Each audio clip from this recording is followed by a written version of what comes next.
WhatsApp guys, आज की जो कहानी है वह पिशाचनी नाम की एक डायन की है। पिशाचनी का नाम तो आप लोगों ने अक्सर सुन ही रखा होगा। श्वेता और नीरज अपनी बेटी के साथ सिटी से थोड़ा दूर शांत से इलाके में रहा करते थे। सब कुछ अच्छा था, लेकिन एक दिन नया छत से नीचे गिर गई और उसकी मौत हो जाती है। लेकिन उसी वक्त उनके पास एक आदमी आता है और कहता है, अगर अपनी बेटी को वापस पाना चाहते हो तो रात के वक्त इस पते पर आ जाना। तुम पागल हो क्या? देख नहीं रहे हो मेरी बेटी मर गई है, वापस कैसे आएगी? वह आदमी बिना कुछ बोले वहाँ से चला जाता है और रात होते ही श्वेता के कहने पर नीरज अपनी मरी हुई बेटी की लाश को लेकर उस आदमी के पते पर चला जाता है। मुझे पता था तुम लोग जरूर आओगे। क्या सच में मेरी बेटी वापस आ जाएगी? वो आपस में बातें कर रहे थे। मैं तुम्हारी बेटी को चिंता तो कर दूंगा, लेकिन यह सब एक तंत्र विधा से होगा और तुम्हें अपनी बेटी को हर महीने में एक बार किसी जानवर का खून पिलाना होगा। अगर एक भी बार आप चूक गए तो इस लड़की के शरीर में पिशाचनी अपना कब्जा कर लेगी। आप बस मेरी बेटी को चिंता कर दो, बाकी सब हम कर लेंगे। तांत्रिक अपनी विधा से नेहा को जिंदा कर देता है। नेहा उठकर श्वेता और नीरज को गले लग जाती है। यह देखकर दोनों बहुत ही खुश हो जाते और नेहा को लेकर वापस चले जाते। कुछ दिनों तक ठीक चलता रहा और लेकिन एक दिन उनके घर उनका पड़ोसी रोहन और उसका बेटा टिंकू। नीरज कहाँ हो? यह वो उसे बुलाता है। हाँ आया हूँ। क्या हुआ? नेहा कहाँ है? काफ़ी वक्त से उसको बाहर नहीं देखा। उसको टीकू का काफ़ी मन था नेहा से मिलने का, इसीलिए वह यहाँ से ले आया। वो तो सो रही है, उसकी तबीयत ठीक है कुछ ही दिन से, लेकिन अब ठीक है। तभी रोहन का बेटा भागते हुए नेहा के रूम में जाता है और नीरज और रोहन भी उसके पीछे पीछे जाते हैं जहाँ सच में नेहा सो रही थी। यह देखकर रोहन टीकू को लेकर बाहर आ जाता है और नीरज से माफ़ी मांगने हुए कहता है कि सॉरी यार, असल में टीकू कह रहा था कि नेहा छत पे गिर गई और उसकी कुछ हो गया था, नहीं तो ऐसा कुछ भी नहीं हुआ है। नेहा बिल्कुल ठीक है, हम माफ़ करना। टीकू शायद ऐसी कहानी बना रहा होगा। वैसे चलो कई बाहर ट्रिप पर चलते हैं, काफ़ी वक्त से आप लोग भी बाहर नहीं जा रहे।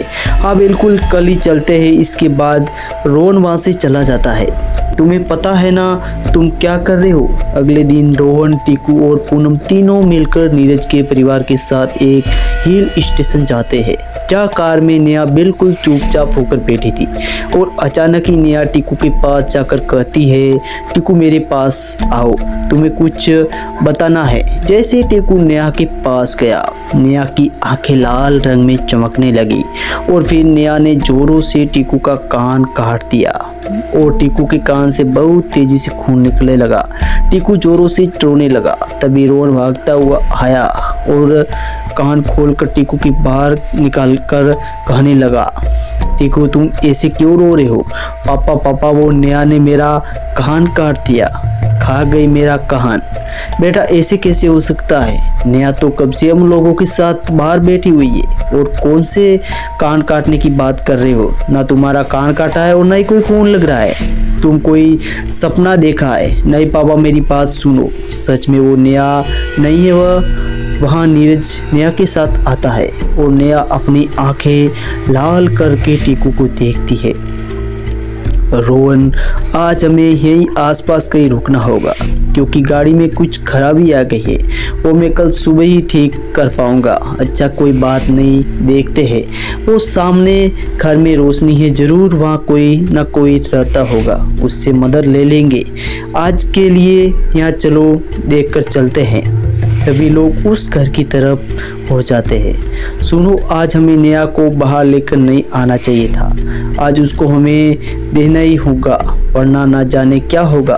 तुम चिंता मत करो, अभी उस घर में चलकर देखते हैं, कुछ ना कुछ जरूर होगा। जैसे लोग वह घर पर पहुंचते तो उस घर में कोई भी नहीं था। वो लोग उसी घर में रात काटने का सोचते हैं और वही रुक जाते हैं और थकान के कारण सभी लोग जल्दी से सो जाते हैं। तभी एक खौफनाक पिशाचनी का रूप नेहा के पास आ जाती है और नेहा को मारने वाली थी कि तभी नेहा की आँख खुल जाती है और वो पिशाचनी गायब हो जाती है। तभी बेड के नीचे से एक हाथ नेहा को इशारा करके नीचे आने को कह रहा था। नेहा भी डरते हुए बेड के नीचे जाने लगती है, लेकिन तब वो बेड के नीचे देखती है वहाँ कोई नहीं था। लेकिन जैसे ही वो ऊपर आने लगती तभी वही पिशाचनी नेहा को अपनी तरफ खींच लेती है और उसके शरीर में घुस जाती है और नेहा जोर से चीखती है। नेहा के चीखने की आवाज़ सुनकर श्वेता की आंख खुल जाती है, लेकिन श्वेता देखती है नेहा उसके साथ सो रही थी। श्वेता नेहा के ऊपर हाथ रखकर सोने लगती है कि तभी श्वेता की नज़र नेहा के सर की तरफ जाती है और उसका सिर अब एक कंकाल जैसा हो गया था जिसमें कई कीड़े घूम रहे थे। ये देखकर श्वेता डर जाती है और नीरज को उठाने जा रही होती है कि तभी वह देखती है कि नीरज की लाश सामने दीवार पर लटक रही थी और पूरी दीवार खून से भरी हुई होती है। यह देखकर श्वेता चीखते हुए कमरे से बाहर जाने लगती है कि तभी दरवाजा खोलते ही उसके सामने नीरज आ जाता है, जिसको देखकर श्वेता चौंक जाती है। क्या हुआ श्वेता, तुम इतनी डरी हुई क्यों हो? वो मैंने तुम्हें कहा था ना कि आज हमें बाहर नहीं जाना चाहिए था। देखो क्या हो रहा है, अब बात क्या है, आखिर क्या हुआ? नीरज श्वेता का हाथ पकड़कर कमरे के अंदर ले जाता और बता तो तुम्हें क्या हुआ? देखो नेहा का क्या हाल हो गया है। उस पिशाचनी ने यहाँ तुम्हें भी मारकर दीवार पर लटका दिया था। कैसी पागलों वाली बात कर रही हो? यहाँ सामने तो मैं तुम्हारे खड़ा हूँ और वह देखो नेहा सो रही है और दीवार पर कुछ भी नहीं है। श्वेता जब नेहा की तरफ देखती है तो सच में वहाँ पर नेहा आराम से सो रही थी और दीवार पर भी कुछ नहीं था। श्वेता राहत की सांस लेकर नीरज के गले लग जाती हैं। तभी दूसरी तरफ रखे एक शीशे में श्वेता देखती है कि नीरज का शरीर एक कंकाल बन गया है। उसे देखकर श्वेता नीरज को धक्का देकर वहां से भागने लगती है और भागते हुए रोहन से टकरा जाती है और उसको ये जो हो रहा था वह सब सच सच बता देती है। यह सब तुम क्या बोल रही हो? ये सब बिल्कुल सच है। हमें जल्दी से यहाँ से निकलना होगा और उस तांत्रिक से जाकर मिलना होगा, वरना वो पिशाच हम सबको मार देगी। रोहन जल्दी से घर के अंदर जाता है और देखता है कि उसकी पत्नी को भी उस पिशाच ने मार दिया है और उसके शरीर का सारा खून पी गई है। उसी में यहाँ आने में देर हो गई। मेरा बेटा कहाँ है? कहीं उसे कुछ नहीं। दोनों ने जल्दी से भागते हुए इधर उधर ढूंढने लगे, वह जहाँ देखकर उन्हें टीकू नहीं मिलता है।